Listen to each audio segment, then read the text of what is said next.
to this Agri-Tech test. Finally, I am testing the brand new Axial Flow series by Case IH. The name is AF. There are two models, 9 and 10, and today we are testing in the top model. And the reason for saying finally is because back at Agritechnica in Hanover in 2023, Case IH teased that something was on the way. In the harvest of 2024, that was last year, there was a half unofficial, half official AF9 in Denmark, and a video was made. You can see it here at Agritech Media's YouTube channel. And now finally in the harvest of 2025, it is fully official. The new AF series is now ready for the market. And here in the harvest of 2025, Case IH has chosen, together with their Danish dealers, to go on a nationwide demo tour. And this happens with the top model AF10 with a 50-foot MacDon header. Let's diving into this machine. In this edition of Agri-Tech Test, and I'm really excited to dive into the machine.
One of the only things we've actually seen before from Case IH.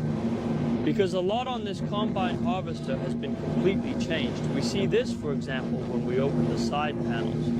Right now, we're unloading. And that's part of the difference between an AF9 and an AF10. The top model, without being the strongest, has 775 HP. It also has a 20,000 liter grain tank. And it unloads at a rate of 210 liters per second. So it really goes fast, so you need to make sure the wagon is where it should be. But today it's no problem. Large Joskin wagons are on my side, so they match really well with this combine harvester. But horsepower, tank capacity, and unloading capacity are quite different between the AF9 and AF10. The AF9 has 635 horsepower, and the AF10 has 775 horsepower. And then some who will say on the internet, we've seen an AF11.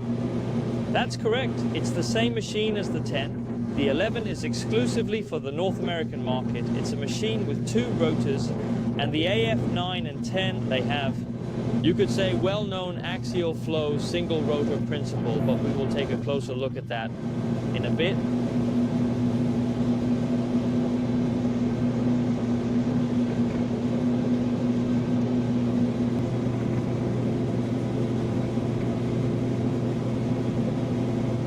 Then there was another tank full in the Joskin trailer, and we stopped the unloading and put the auger back.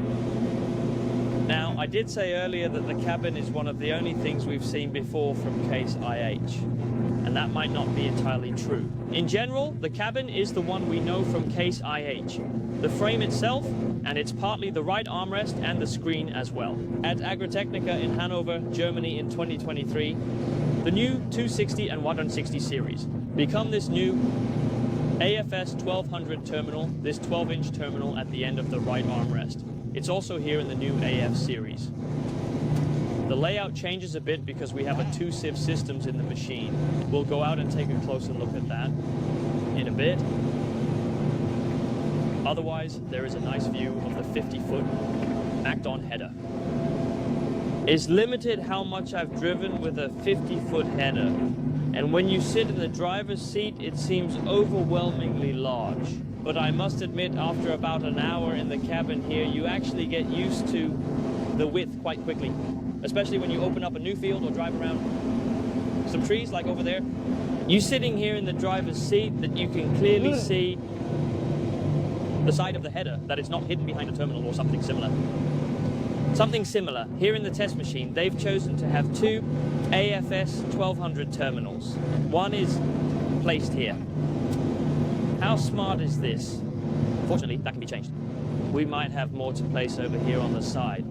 This terminal up here is more for displaying GPS as opposed to the major settings in the terminal. We handle that down here on the primary screen. Next time we unload, then a nice image will appear on the screen up here when we unload. It's actually quite nice that it's positioned here for easy viewing when we're in the driver's seat. Today, it's not really necessary for me to fill the wagons, but if you have to, it's quite nice that the terminal is positioned here. Otherwise, it's a bit uncertain, but that can be changed if you like. Over here in the AFS 1200 terminal, we have the opportunity to get an overview of the combine harvester. If we start over here on the side, we can see where the tank capacity in percent. Over here we have engine load and we can see the tank level. Here we can choose which information we want to display. And then we have the actual driving image from the combine bag here. Here we have the performances. We are still at 92 tons per hour. In a wheat, that gives a bit over 12 tons per hectare. The moisture is 14.3. Here we can see the different RPM and distances, for example, for the upper and lower sieve. When there is a small blue edge around the RPM here on the fan, Harvest Command has taken over. Harvest Command is this combine optimization system. It's not really new. Case has been using it for several years. The system is automatically being unlocked for more and more crops. Right now it is barley. And C and rye, you can use Harvest Command beforehand. So here in the field, we can operate based on a range of parameters that the combine harvester continuously adjusts, allowing us to achieve the best grain quality if it's standard quality. We can operate for maximum output. We can simply set this in the terminal, and then the combine harvester will optimize itself based on the parameters we input. Up here in the corner, you can see when it's engaged and just running smoothly. If a symbol appears, perhaps indicating engine load, that's what it adjusts to. Or something similar, and based on that, it goes in and adjusts a range of parameters. I can see right now that it's working on over and under threshing. A small improvement suggestion for the Harvest Command system is the layout. As you can see over here in the terminal, the concave width is currently 13 mm. It is displayed here in black text with a small blue border around it. Right now it is adjusting the RPM. Then the text and the border turn another blue color. However, there isn't much difference in these blue colors. It can actually be a bit difficult to see. And it would be nice if another color was used. It could be, I've heard, orange is the color of hope. An orange color or something else could be quite nice. Maybe red. Case red. So you can clearly see what is being changed. On the other hand, I must say, the system optimizes itself all the time. It's a pleasure to see that we are running here in a way that remains relatively stable. However, despite this, there are a number of parameters that are constantly being adjusted over here in Harvest Command. And I just want to say that we've been up to around 100 tons PR hour today, and it constantly adjusts. It's truly a pleasure to see that with so much material going through the machine, it manages to optimize itself based on these parameters. The field is relatively even. There's just a corner down here where it's a bit sparse. And that's a suggestion for improvement for Harvest Command. It's perhaps not only aimed at Case IH, it's probably also directed at the other combine harvester manufacturers. This thing about adjusting the speed when we move from a dense field like this to one that's not quite as dense. It's too slow up in speed, and it's also too slow down in speed when the crop density is changing. Now it's back to 110% engine load again. Now it falls so well and easily. You can see up here that now it's adjusting the engine load. But generally speaking, now it's handling it fine, but generally speaking, I actually think it's just a bit too slow to react in speed. It's because the target was initially outgoing when it entered the front of the combine harvester. It was nice that we had some eyes so we could see what was in front of the header. At Agri in 2023, Case IH actually showed a system with some eyes that were positioned in front of the header. It's not something we've seen in practice yet, but it will be something that will enhance the experience of work commands. So that being said, I really think that our harvest command is a pleasure to work with. It's fun to see how much it actually sits and regulates. It's certainly not something one would do themselves. Now, I might not be the most experienced combine harvester pilot, but I simply refuse to believe that people will sit and optimize as much as the work command system does.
So it's time to unload.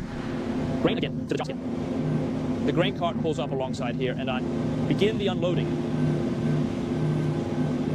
And here we actually have some big news about the new AF combines. First and foremost, we have a tiltable spout here at the end of the unloading auger. Now with the large carts being used today, it's not really that relevant. But it's a really nice feature to have, especially when you're dealing with these 210 liters per second. It's really great that we can ensure we hit the wagon. Another thing that has been updated is that we have two bottom augers that we can connect and disconnect. Right now, they are both connected, but from the cab, I can actually disconnect one of the bottom augers. This can be really useful if we are filling the cart at the end, as it allows you to halve the unloading speed. But with these large wagons, which are necessary when we have a large combine harvester, it's really not a big problem. But it's really nice that we have the option. Just like when we finish unloading, the spout at the end of the auger turn. That's also a really good detail. By the way, when we're driving here and unloading, it disables the harvest command system. And that's actually really nice because then we're sure the combine have enough power to handle the unloading while we're harvesting. And now we have the camera here, so we can see what's happening out on the auger.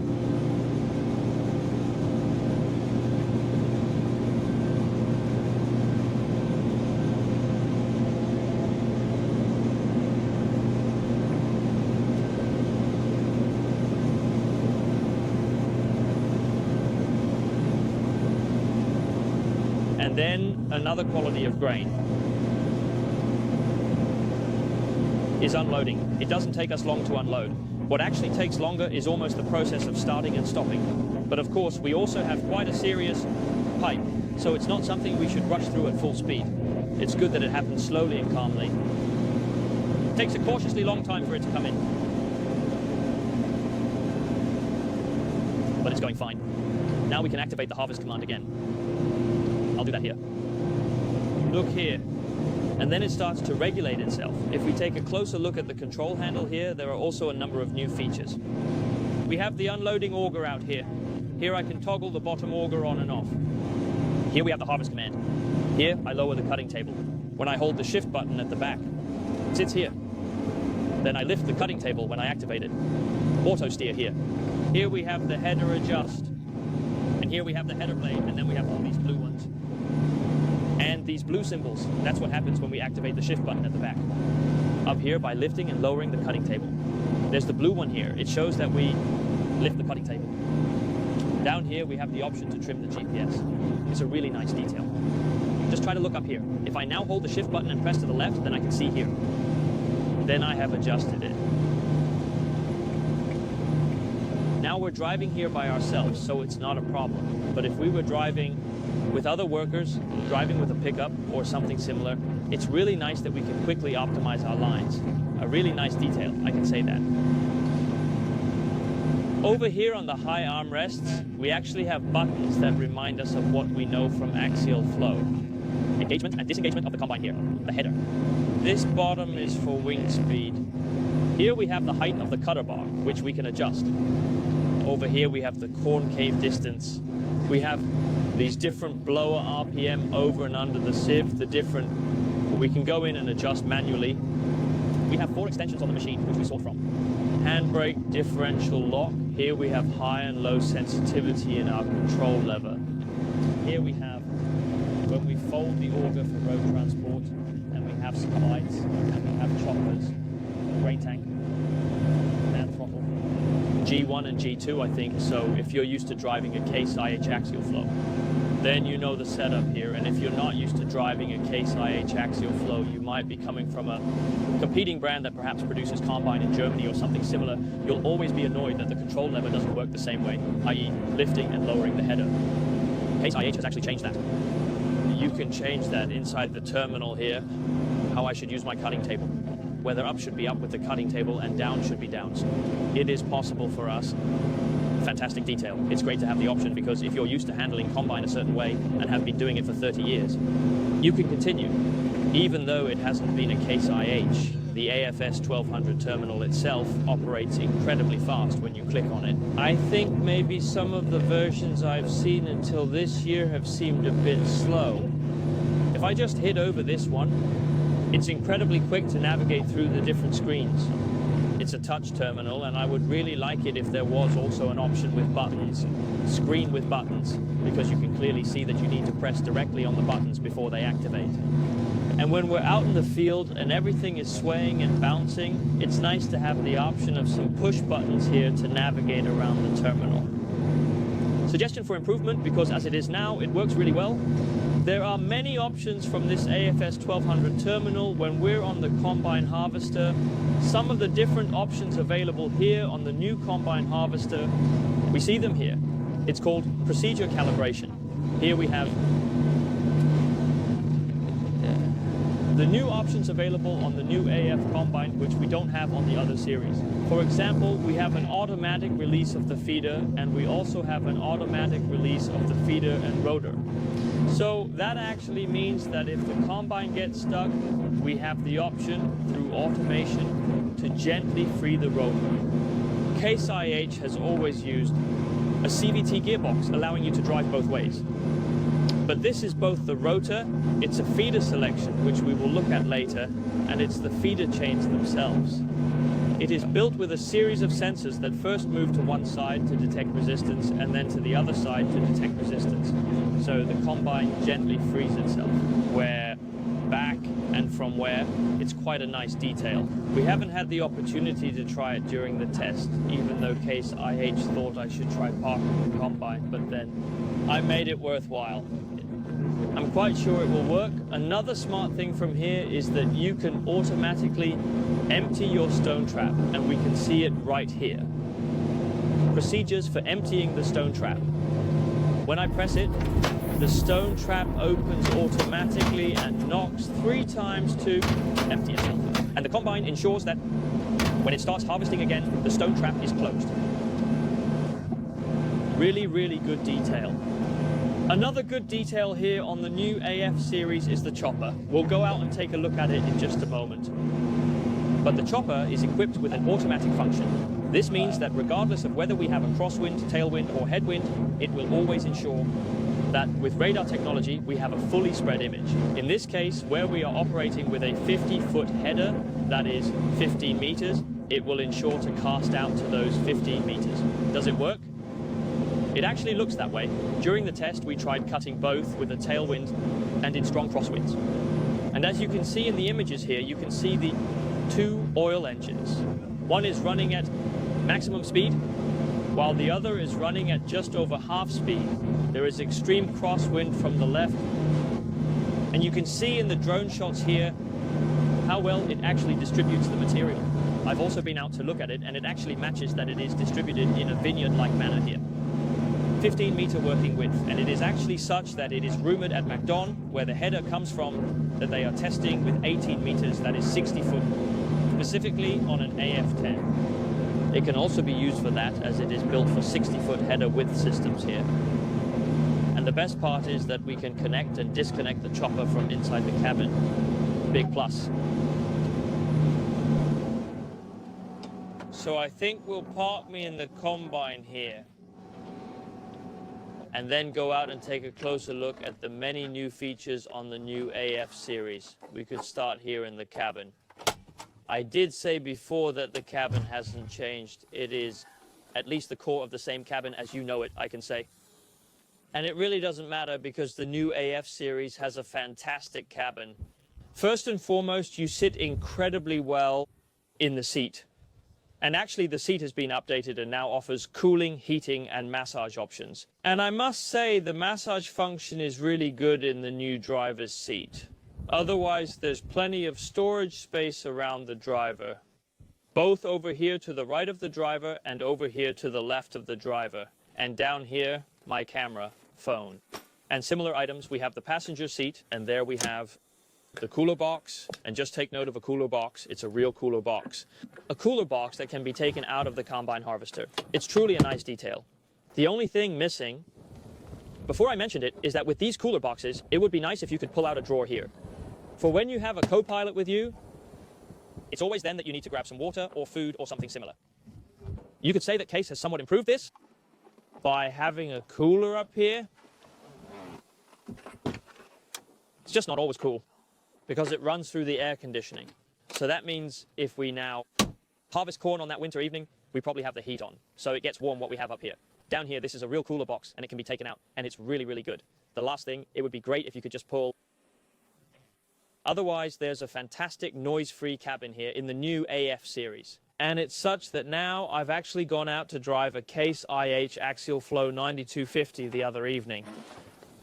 And it's a slightly older axial flow. Yes, you can definitely hear the rotor work. You can't do that here in the new AF series. Why can't you do that? Well, you can't do that because it's made in a slightly different way than we're used to seeing from Case IH.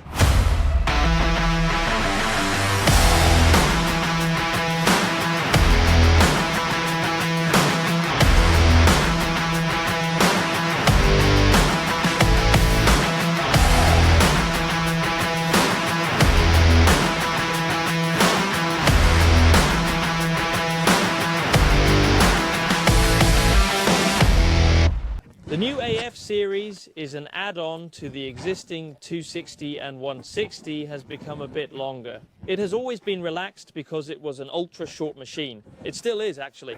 And I notice it, especially with the 50-foot header when you open a field. So it's no problem to turn around even if you've only opened one section. The same goes when we turn. The combine turns incredibly sharply, but it has become a little longer. And one of the things we notice, among other things, is the intake. The intake has become shorter. It's such that I can always calmly say that to have this long intake so you can sit with your Australian boots up in the cab. If you're wearing shoes indoors, it might be that someone is sitting and airing their feet. But you can sit with your feet up in the cab and you can still see the knife down on the header.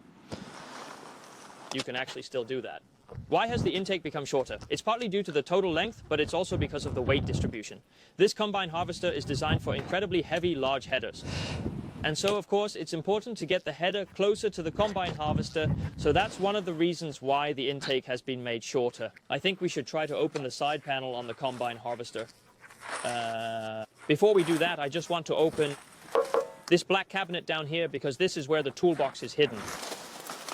And here we have a suggestion for improvement for Case IH because it's nice that you can open the toolbox without having to open the side panel, but when you open it, as you can probably see here, dust and chaff are pouring down from the side panel and into the toolbox. We probably need to make this toolbox a bit better. We need to make it dust-proof, and we might also need to make it a size where we can fit a bit more, or at least some storage compartments. The earlier toolbox on the Axial actually has quite a few compartments. It's this egg that really just rattles around before everything. And it's a bit of a shame, but most of all, it's also a shame that it gets so dirty here. And it does, because we don't have a dust-proof toolbox, and everything kind of sprinkles down from the side panel. The side panel is usually a bit dusty. Now let's open up and see how much comes off here. Like that. And now we're inside the wonders. And at the same time, as we've opened the side panel here, we're also moving from criticism to positive on the combine harvester. Just take a look at the good access conditions up here to our rotor. Here are these white plates, and they've been numbered. Here is number 2, and here is number 1. Is it smart? Yes, it's actually quite smart, because I've tried sitting up here before and ended up with the wrong plate up here. It's extremely annoying. One thing that's not so great is that they've removed the handles from these plates here. It's incredibly easy to handle, but it's a bit unwieldy. It was nice to have an integrated handle on the side plates for the rotor. That was also part of our improvement proposal, I can say. Let's just remove the plates here. Because then we get to the heart of the matter, what Case IH has always been known for, namely rotor technology. And here we have, as mentioned, the heart of the axial flow, namely the single rotor. The rotor here in the belly of the AF9 and 10 is still a 30-inch diameter rotor. That means it's the same diameter rotor that has always been used in the axial flow, but this rotor has become significantly longer. It's actually a meter longer compared to the 260 series. Down here for us, we have the 2 threshing concave. So not just 1 or 2, but 3 or 4 separation concave are sitting here. And it's these 2 separation users. The rotor has become longer. Underneath the rotor, we primarily have the intake plane. It's a bit windy. I hope you can see what's happening here. Then we have a return plane here. You'll come back to that in just a moment. And then we have 2 sieve systems. Underneath, 2 sieve systems. It's a full 8.8 square meters. It's the market's largest solar box, which is part of the new AF series from Case IH. Before we continue talking about the 2 upper sieves, 2 lower sieves, I think we should just mention service, because axial flow has always been known for having an incredibly simple machine. A simple machine to service, and the simple has become even simpler. Here we have the air filter located, and as you can see here, it is positioned a short distance from the ground. It is incredibly easy to access and inspect, replace, or blow clean if necessary at all. The Case IH team says that Now Combine has been on a demo tour for almost a month, and these air filters out in the yard, when they checked them, they didn't need cleaning. The same with the coolers up there, they haven't been cleaned yet. You can come up and see them in a moment. But when you need to check the air filter, it's definitely accessible. You don't have to climb a ladder with a knot from here. The service points, what has been overlooked here, it's like this. That it is the service's choice that is the shortest. It's 50 hours. There are no 10 or 25-hour service options, and certainly not on the Combine, but it's at the header, and we will get back to that in just a moment. And then there's no kind of chain on the machine. And there's a feed chain, and there's an elevator chain. The rest are belts, and there really aren't that many belts on the machine. Here, Case IH Axial live up to their name. An incredibly simple machine where it's limited how many things are running around.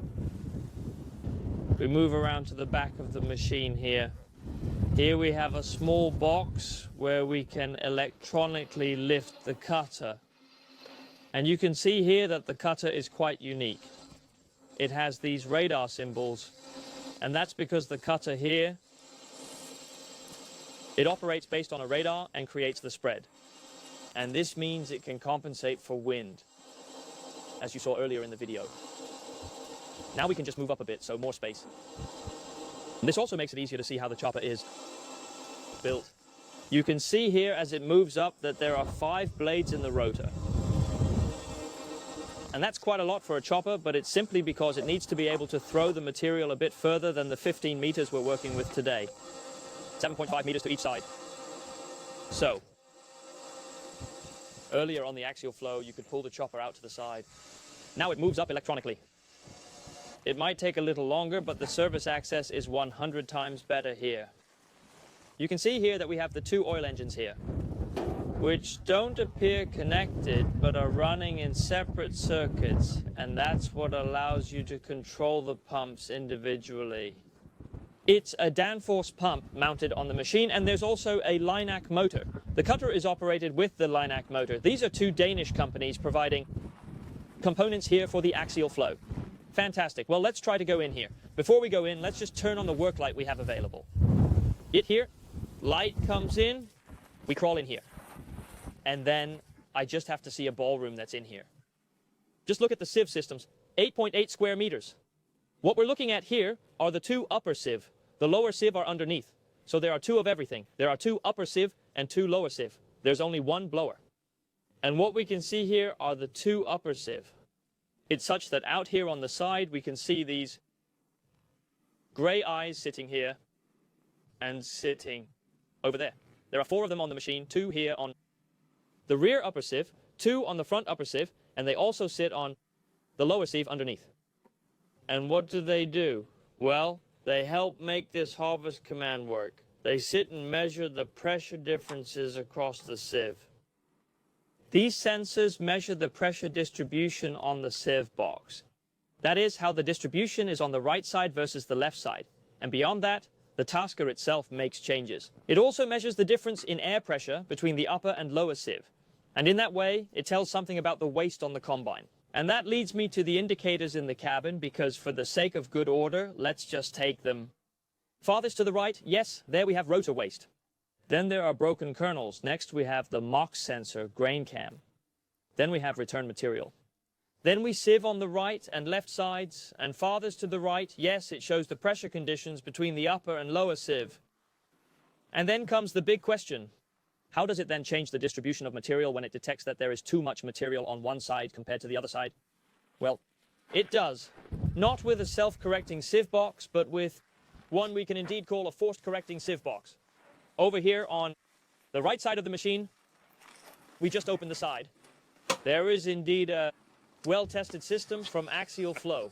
It's such that the mid-range, that is 160 series, the one that in principle resembles a 2388, it has been running with this cross-flow, and it has been doing so for many years now. And the cross-flow system is now placed over here on the large AF series. This means that when you have a self-leveling sieve box, it is very wide. This one doesn't take up much space, which means you can utilize the machine's capacity better. This is one of the reasons why you have these 8.8 square meters of sieve area. There is a Danish Linac motor here, which sits and forces the sieve.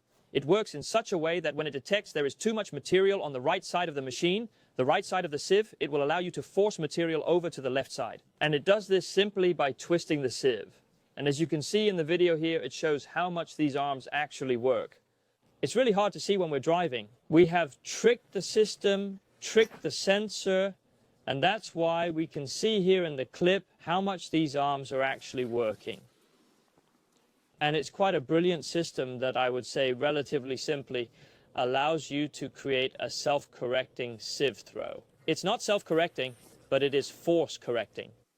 Axial Flow has been using this for many years. Something else Case has also been using for many years is that they have had a chopper inside the machine. You can still get that on the AFA, but you can also choose not to. And it's not on this one. Let's go over and take another look. It's like this. The chopper usually sits here. It mounts right here in the middle of the belly. You can see here that if you choose to have the AFA with a chopper, there's a chopper here that ensures the straw is transported backward. But instead of the chopper, you can choose to have this discharge roller. And as you can probably see here, there's a small concave here under the discharge roller.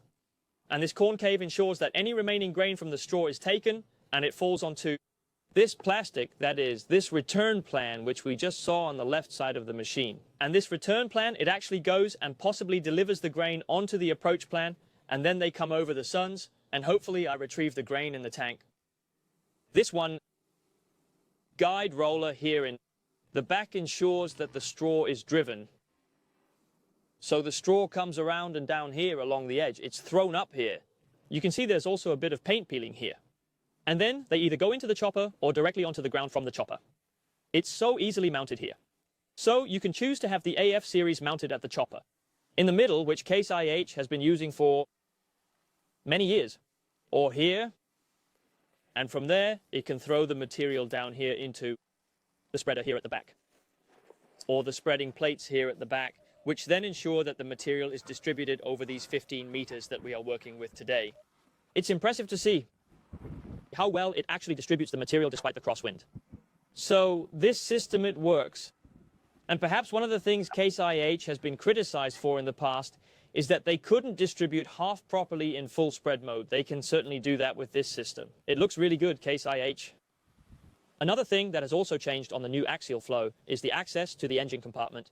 It used to be from the back, now it happens here, on the side. And we're just trying to open up and climb up to take a closer look at what's hidden up here.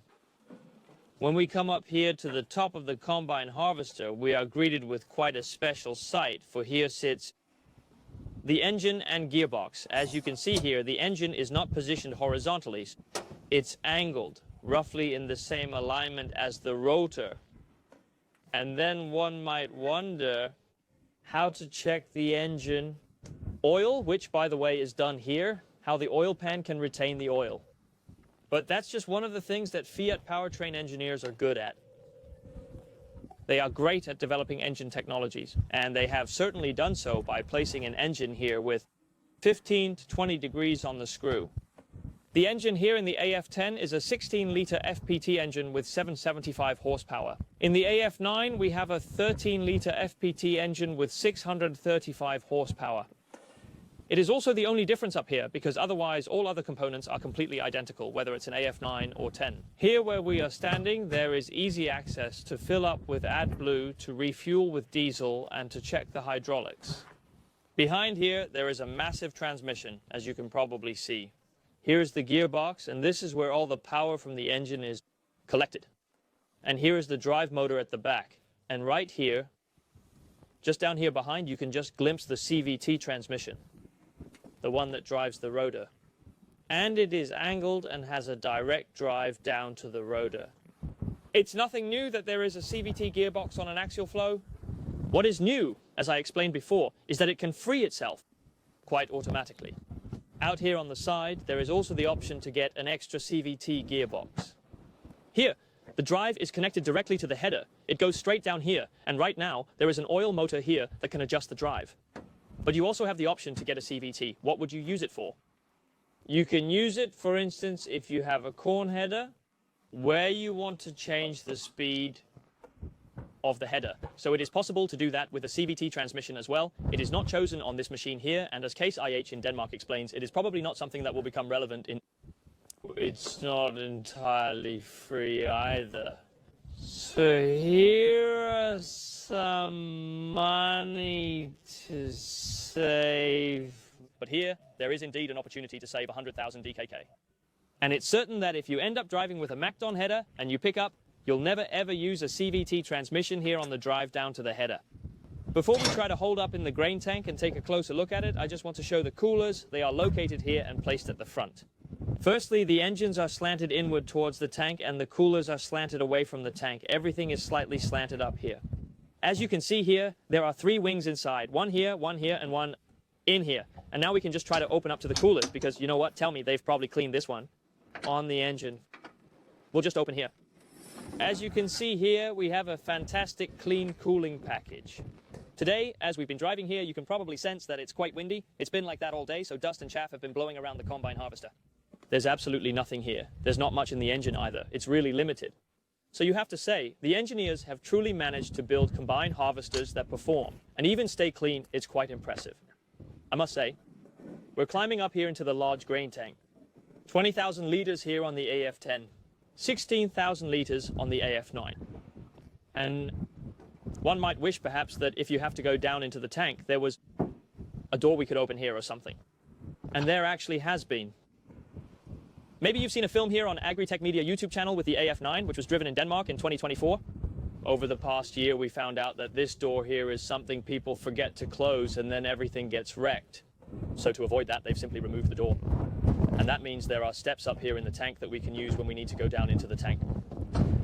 It's not very often we need to go down into the tank. It's to clean it because we couldn't think of going up here when we're parked and unloading. There's something about work safety, so of course that's not why we need to be up here. It's when we need to go down and have cleaned the tank. They have chosen to set these steps here. Case IH states that this machine has been running without seeds for my equipment. And here on Agritech Media's YouTube channel, you can also see footage from Guldborgsund Agro, which has just invested in the first AF in Denmark, the AF9. The AF9 and 10 have been running together down there, and among other things, you can learn more about the return threshing and rethreshing on the AF machine versus the previous axial flow 250, 260 series. They say it's not necessary to have seeds for my equipment. It empties itself. There are a couple of steps they just take off, but otherwise the tank is almost self-cleaning when we run in seed grass. Positive for this machine, it will definitely be used by a seed grower. So big plus, I must say. Back down to earth again. Yes, here we take a closer look on the right side of the machine. This here is the corn elevator. It is quite a serious corn elevator. It is among the places where we still have a chain on the machine. It tightens up down here, mechanically. I've seen some brands try hydraulic tensioning and then go back to mechanical. I don't know why. It's not the easiest to access for tightening down here. I can just open here if I can do it with one hand. I almost could. Back here we have the screw here where we tighten our grain chain with. Here on the back there is a white box. What is this white box? Well, it's an NIR sensor. It's indeed possible to have an NIR sensor installed here by the grain elevator. What can we use it for? Well, among other things, we can check for protein content, but also a wide range of other parameters in the grain we harvest. And then you can have a yield map made. Based on that, yes, there's certainly a lot of data you can sit and analyze when winter comes, or you can use it concretely when you take a tank full and figure out what is this for. Should it be for feed? Should it go into the silo for the pigs? Here, this can indeed be a decision-making tool, and then Case IH in Denmark says that this will also be a tool to be used for identifying waste in grass seed, something that is incredibly difficult to map. NIR sensor can be a tool. It's something being worked on intensively, and I don't know if it will be in 2026, but maybe in 2027. Then we can tell more about the NIR sensor that helps map the waste in grass seed. It will be exciting. We go here in front of me in the thresher here. We have the intake. The chute has become a bit shorter. You can see here the power comes down. Up from the engine, you can see the shaft going down here. And the power goes down and pulls the MacDon header. But that's not the only power being transmitted forward on the machine. Here there's a PTO shaft into a gearbox from the rotor. And what does this PTO shaft and gearbox drive? Yes, it pulls a feed roller located right down here behind the intake. And that's one of the reasons why I mentioned earlier that you can't really hear the rotor in the new AF combine harvester. It's because it doesn't come with these elephant ears that used to be at the front of the rotor and pulled the crops into the rotor. So there's a roller down here now that feeds the rotor. And that's the one you can automatically set to empty if you've stopped the combine harvester. So it's both the rotor, the feed roller, and the feed chains that will revise on the machine. And that's, now I'm out driving, as I said the other night in the older model, and you could hear the rotor working a bit. You probably can in this one. You might hear the feeder or roller down here in front. Clearly a bit, but you can't have this rotor brown or hum at all. Axial would have had enough people to say, as he had before. So it means it provides a calmer working environment when we sit up in the cab. It's also worth noting that the tested machine is equipped with wheels. It's such that some might argue that if we have a 50-foot header, then it's really a good idea to have some tracks, simply to ensure a smoother operation. I would actually say that I find it surprisingly smooth with these wheels. We drive in good fields. I don't know if they managed to spread some manure, but there are definitely some manure tracks, so it's also a nice even field we're driving on. But I must admit that when we are dealing with a 50-foot header, whether it was mostly misplaced, the tracks. But it's clear that the tracks also come with a higher price. And then you could say that these wheels here are currently the world's largest combine harvester tires. It is a special agreement between CNH, the group behind Case IH, and French Michelin. And they have developed these Cerex BIB2 tires in the dimensions 965/46. And they have the surname CFO. And what does it stand for? It stands for Salic Field Operation. And that's because these are very special tires. It's such that when we talk about combine harvester tires, we have an incredibly difficult loading index for these tires because the combine suddenly gets filled with grain. 20,000 liters. Now, I don't quite know what the bulk density of wheat is, but 20,000 liters, then it's empty. Then we are full again, then we are empty, then we are full again. So the load on the tires runs like this all day long. It is really many times that we fill our grain tank, and it is really many times that we empty our grain tank. So it certainly poses some incredibly high demands on tire production. And it is such that these Michelin tires, Michelin is known for having this ultra flex carcass. And among other things, that is what makes it meet this VF standard. It stands for very flexible, for very. And it is such that many people confuse this VF and say that if it is VF tires, then it can withstand that one goes. It is such that this ultra flex carcass from Michelin means that you can either go 40% down in air pressure or increase the load by 40%. In the old days, there was also something called IF. It was 20%, meaning 20% less air pressure or 20% more load. As soon as a tire is marked with VF, it can probably withstand going 40% down in air pressure or increasing the load by 40%. It cannot. VF is a standard. IF was too.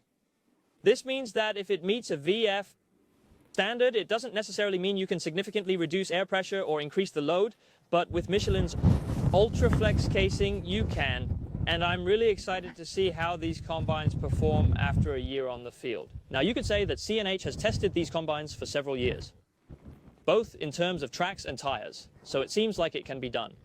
Another thing to note about these VF tires is that if you have the opportunity, you can lower the air pressure. If no one mentions that these large tires can support 16.5 tons per tire at 2 bars of air pressure, it results in a load of over 33 tons at the front. This is also necessary with a heavy 50-foot MacDon header and, as mentioned, a 20,000-litre grain tank that is full. But with a pickup in the grass seed, the air pressure can advantageously be lowered. Michelin actually mentions that at 1.6 bars of air pressure, the tire load is 14,800 kilos. That is 29,700 kilos on the front axle. That should be more than enough with a little pickup and grass seed in the tank. And by lowering the air pressure in these 0.4 bars, you ensure a gentler ride in the field, especially in the grass seed. Yes, it places a much lighter burden on the sensitive grass. So it is definitely worth considering when thinking about purchasing the new AF10. We need tires or tracks at it. Let's go to the next point, the header. The next point. I think I'll briefly talk a little about the MacDon header because the MacDon header has a lot of advantages. Firstly, when we're out at 50 feet or 15 meters, it's really important to have a dedicated flex header, which the MacDon table provides, and it is indeed flexible. The header hangs on a large spring in front of the combine harvesters and can flex in 3 sections. You can see here, we have a section with its own wing, and we have that in the middle as well, and out here on the other side of the header. But I must say, when we have such large cutting tables, it is important that we can follow the terrain surface, because getting 15 meters of flat field is not possible everywhere that we have it. However, I discovered the downside today of MacDon, which is that when we lift at the headland and we are in flex mode, the side sags a bit. When we have a swath like this one, it probably takes quite a bit before the outer part of the cutting table starts running in the straw. It might be smart if we could somehow lock the MacDon header when we're in headland mode, that is, lock it in place so we don't drive over the ground, which we don't. But there shouldn't be any big swaths. Then we're really close to hitting the MacDon header. It's such that the MacDon table kind of has a life of its own, you could say. It has its own hydraulics, it's driven by the combine, but it has its own hydraulic station attached, and it drives the header, which offers several advantages. Among other things, you can adjust the attack angle with the top link up here, that it's located here.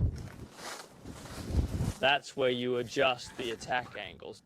Here we can see it shows whether we get a lot of pressure. We are lying on the field with the cutter bar.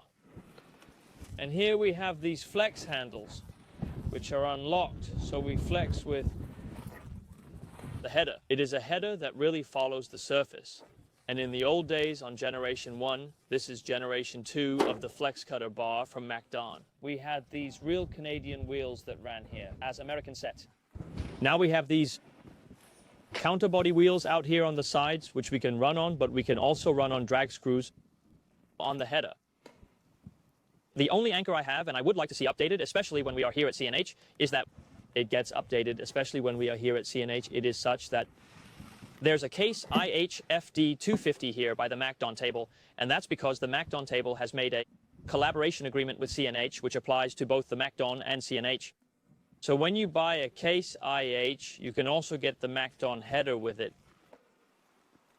This also means that the integration between Case IH and MacDon has become larger and larger. Right now, it's actually such that you can manage all the functions of the table from the control stick.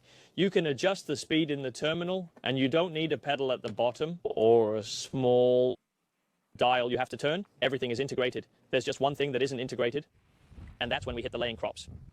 When we hit the laying crops with a traditional header, you have two cutting table automatics, one for normal grain and one for the laying crops. And when we're on the laying crops, I press the laying crops, and then the header goes down and is ready for the laying crops. We might have adjusted the knife a bit. You simply have two automatics. We just don't have that here. You can cheat a bit with the intake, as you have the option to change and tilt the angle of the combine harvester's intake, and then you're free from doing it on the header. But it would be smart if we had a sensor on that top rod. And when I hit something on the laying crops, then we could get the header to change the angle so we can go lower. We can lower the angle a bit to help pick up this large crop. Once we're out of it, we click back and are ready to continue harvesting. I'm not the most experienced combine harvester operator, but when there's some laying crops in front of me, I panic a bit, and before I manage to press the various buttons, I've already driven past it. So it was desirable in the future that this collaboration with MacDon and Case IH, that it is developed in such a way that we can have these functions, for example, by having the header much more integrated into the combines, that we have some header automatics, so we're ready for normal grain and large crops.